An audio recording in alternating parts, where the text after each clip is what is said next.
Inaabangan ko si Dairot na lumabas sa damo. Level 1 pa lang at balak ko siya ditong balagbagin. Ayun, lumabas na Dairot. At dito ay nagbalagbagan na kaming dalawa. Kala siguro nitong masamang loob na to ay mananalo siya sa akin. Napatakbo siya.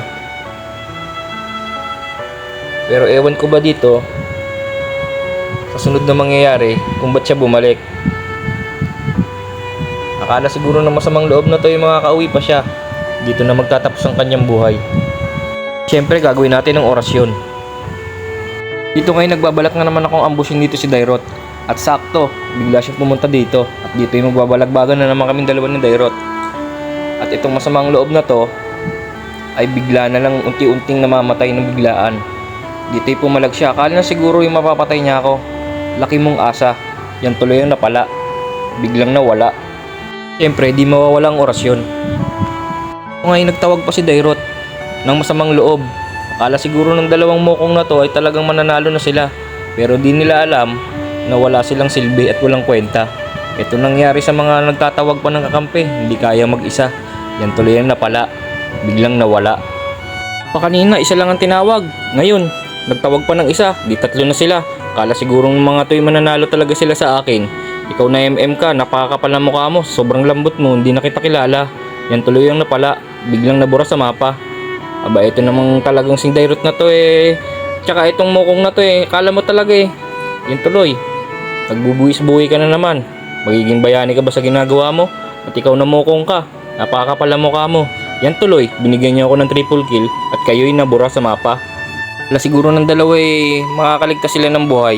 Kinuha niyo yung bulo ng aking core. Sigurado naman. Ang buhay niyo magiging kapalit nito. Huwag ka nang tumakbo, Aurora. Alam mo namang wala ka nang pupuntahan.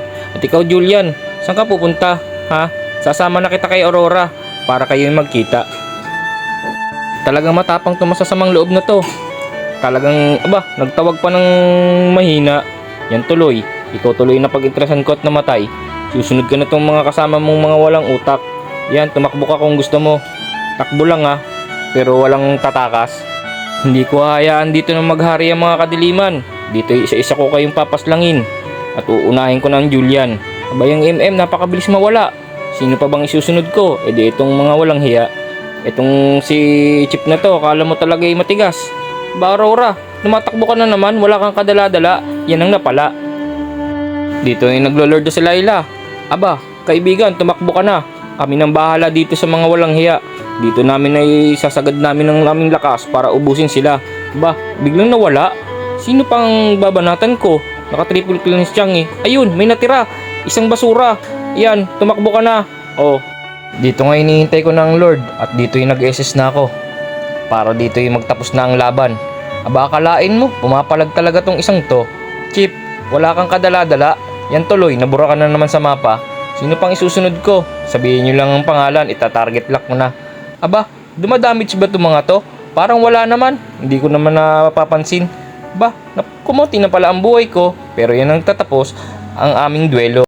Huwag nyo rin kalimutan mag-like sa aking page mga pogi at magaganda para maging updated ka lagi sa ating mga video.